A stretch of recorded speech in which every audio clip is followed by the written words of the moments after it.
Slim chance these two would ever meet. Hey guys, and welcome back to another Random Distractions home theater video.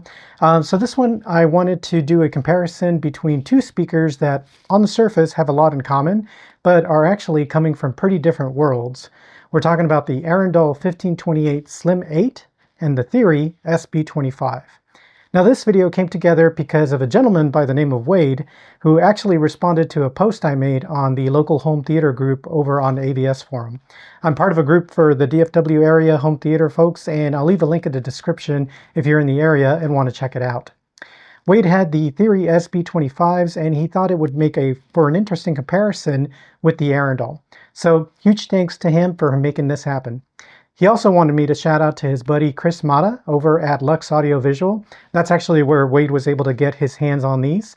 The business line there is 972-900-4901. Chris is also known as that home theater dude on YouTube, so definitely check him out if you're interested. So let's get into it. I'll go over each speaker, then get into what Wade and I actually thought after listening to both of them, and then we'll look at the REW measurements. So if you've been following the channel, you know I'm a big Arendal fan. I have their 1961 towers, their 1723S center, and I've done a whole comparison series with the 1723S towers against a bunch of different speakers. When Arendal launched their new flagship 1528 series, I was obviously paying close attention. The 1528 Slim 8 is the on-wall member of that lineup. According to the handbook, it's described as the most versatile speaker in the 1528 range. It can work as a stereo speaker, surround, center channel, height speaker, or even on a TV stand. What sets it apart from the rest of the 1528 family is that it's a fully sealed design. Every other speaker in the 1528 lineup has ports, but not the Slim 8, and that actually makes it handle wall placement really well. You don't have to worry about port boundary issues, so you can put it right against a wall and it behaves itself. The handbook specifically notes that it's the exception in the series when it comes to wall placement. Now, even though it's called Slim, don't let that fool you too much. This thing is not a lightweight. It measures about 21.9 inches tall, 11.4 inches wide, and 7.8 inches deep. It weighs 51 pounds. For an on-wall style speaker, that's substantial. Wade actually described it as having a heavy form factor that makes it more of a bookshelf speaker replacement, and I think that's a fair way to put it. If you want to get a better sense of just how big these are, I do have an unboxing video for the 1528 Slim. That'll be in the link in the description and also over here. So definitely check that out. Driver-wise, it's three-way design with a 28mm lithium magnesium tweeter, a 5-inch carbon graphene mid-range, and a single 8-inch aluminum base driver. Crossovers are at 420 Hz and 2800 Hz. Sensitivity is 84 dB. Frequency response goes down to 48 Hz at -6 dB anechoic, with a typical in-room bass response of around 30 Hz. Max SPL is 111 peak and 105 dB RMS. It's 4 ohms nominal, and they recommend up to 400 watts. Wade tested it with his 400 watt amplifier and said it sounded very capable and unstrained. On the back, you've got rhodium-plated bi-wire binding posts that also support bi-amping, so you can run separate amplifier channels to the low section and the mid-high section if you want to go that route. It also includes the VESA 100 wall mount right in the box. The 1528 Slim 8 is priced at $4,000 a pair as of the recording of this video, though pricing can change, so definitely check Arendal's website for the most current number. Now, the Theory SB25 is a completely different animal, even though it's also a slim on-wall speaker with a similar physical footprint. Theory Professional, or Theory Audio Design, is coming from the Pro AV and custom install world. The SB25 is marketed as a multi-purpose, high-output loudspeaker system. You'll see it described for restaurants, bars, hotels, houses of worship, home theater, basically wherever you need high output in a slim package. Physically, it's slightly smaller than the Slim 8, 21.5 inches tall, 9.5 inches wide, and only 3.8 inches deep, which is about half the depth of the Arendal. The cabinet is extruded and machined aluminum, powder-coated, and anodized, which gives it a really robust build. It ships with Z-clip mounting brackets for flat-to-wall mounting. Driver configuration is also three-way, but a different approach. Two 5-inch carbon fiber low-frequency drivers and a 1.4-inch advanced polymer compression driver. Rather than one big 8-inch woofer, Theory uses two smaller cones, which is more of a pro audio approach. Sensitivity is dramatically higher than the Arendal. It's 94 dB on the low frequency section and 108 dB on the high frequency section. That's a full 10 dB more sensitive than the Arendal's 84 dB, which is a very significant difference in practice. Maximum output is up to 123 dB SPL peak at 1 meter. Frequency response goes from 54 Hz to 23 kHz at -6 dB, so the Arendal does go a little lower on paper, 48 versus 54, but we'll get to what the measurements actually showed in a moment. Now here's the important thing to know about the Theory. It's a passive speaker, but it requires a Theory certified DSP amplifier. You can't just run a speaker wire from the receiver or a regular power amp to this thing. For our test, we used the Theory DLC 250.8 amplifier. That's the amp that Theory recommends, and it's what Wade already had in his setup. Wade mentioned that the proprietary amp actually protects the speaker from signals that could damage other speakers. So there's a real reason for the ecosystem requirement. But it is a significant consideration because if you're going Theory, you're committing to their platform. Impedance is 4 ohms nominal, indoor use only, priced at $1,390 each or $2,780 for a pair, though you've got to factor in the Theory amplifier on top of that if you don't already own one. Alright, so this is the part I really wanted to get to, the actual listening impressions. Now I do want to set some context first. Wade and I did all of this testing in a single evening, so this was not an exhaustive multi-session deep dive. It was more of a one-night listening session where we wanted to get a feel for both speakers side by side. We also did not connect a subwoofer to either of them during testing. That's obviously not how you'd ideally run either of these long-term, but it did make it easier to evaluate the speakers themselves and what each one brings to the table on its own. And for what it's worth, we're both pretty confident that adding a sub would definitely benefit both of them, and that when you do, they'd be a lot harder to tell apart. But I'll get to that in a minute. For the Theory, Wade described it as accurate and tight. His word was monitor-like, very crisp delivery, good for accuracy. He also noted that it really does need a subwoofer below 60 Hz. There's not a lot going on down there without one. He said it can also work for Atmos or as an in-wall replacement application, which makes sense given its slim profile. And that machined aluminum chassis, while it looks and feels extremely solid, is actually lighter than you'd expect. For the Arendal, he described it as warm, with surprising bass for its size. He said it was still impactful at 50 Hz, so that sealed 8-inch woofer is really doing some work down low. He called it a heavy form factor, more of a bookshelf replacement. He also noted that at high volumes the bass can get a little resonant, but said that would be totally absent, crossing it over at 80 Hz with a separate subwoofer anyway. He also mentioned that visually the Arendal doesn't appear designed specifically for Atmos, and that Arendal refers to other vendors for dedicated in-wall products. And then he made a comparison I thought was really well put. He said the bass on the Arendal was like salt that made the food taste great when playing by itself with no sub. When you're just running it on its own, that low-end presence adds something. And we both agreed on this. Neither of us think you'd want to run either of these without a subwoofer long term. And we're pretty confident that once you add one to each, they're going to sound a lot closer to each other than they did on our one-night no-sub session. His overall conclusion was that both speakers sounded very capable and unstrained, and that the real difference comes down to application and budget. If you're buying amplifiers along with speakers, the Theory is more price efficient, but you need to commit to a subwoofer to enjoy them.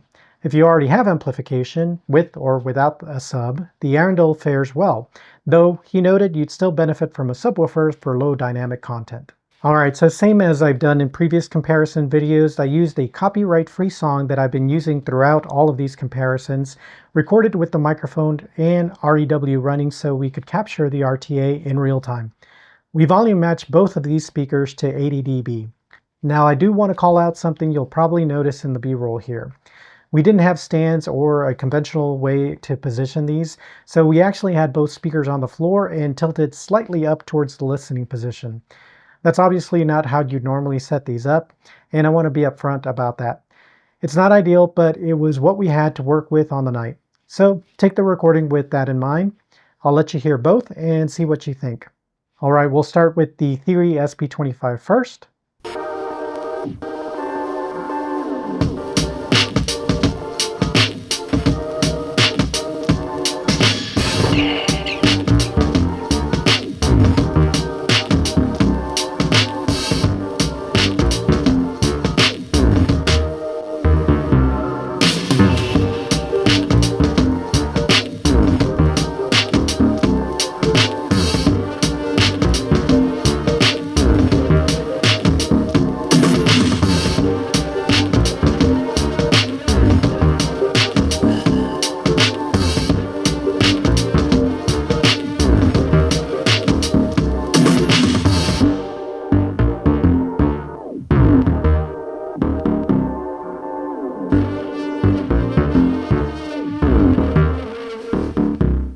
Okay, now let's listen to the Arendal 1528 Slim 8.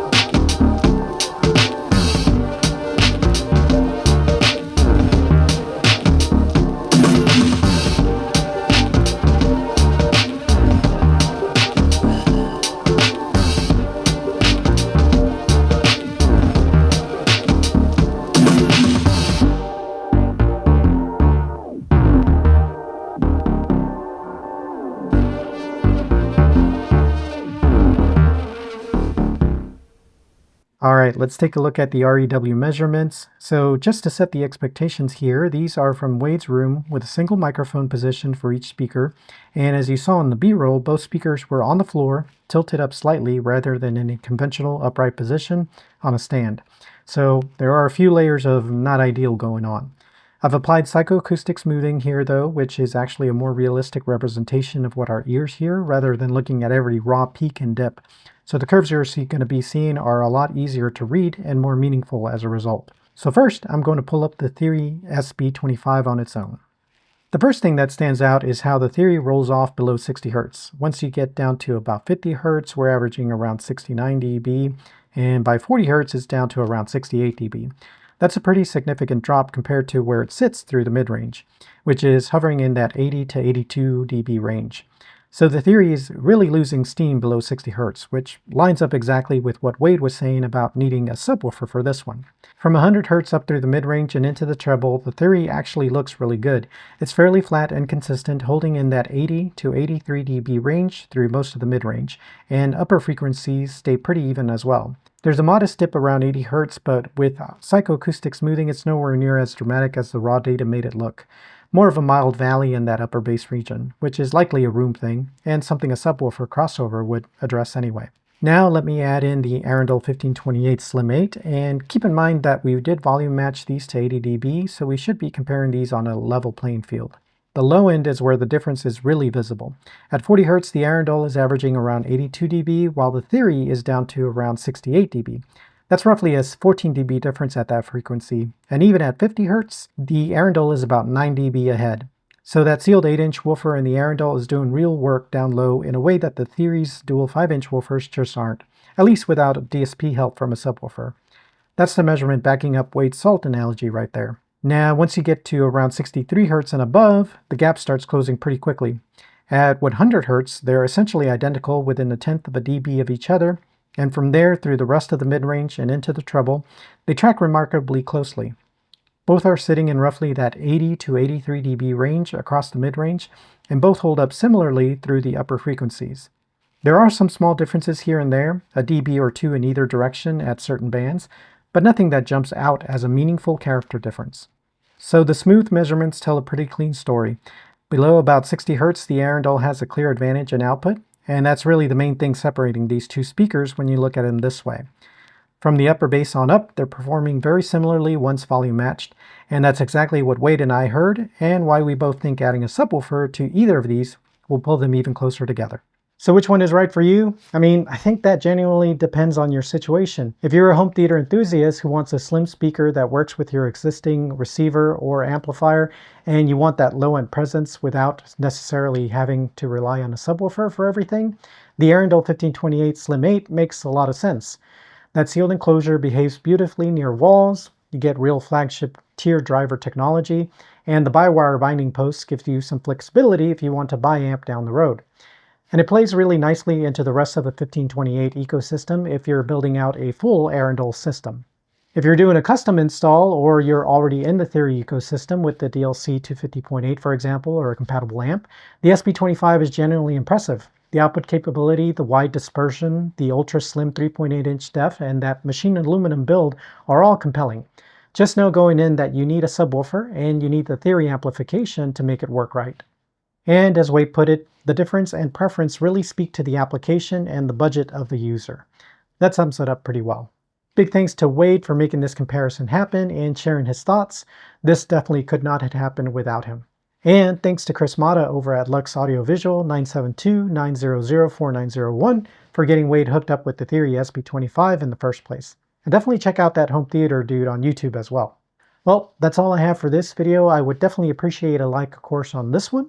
And make sure to subscribe and hit that notification bell so you'll be notified when the next one drops. Until then, I hope you have a good one.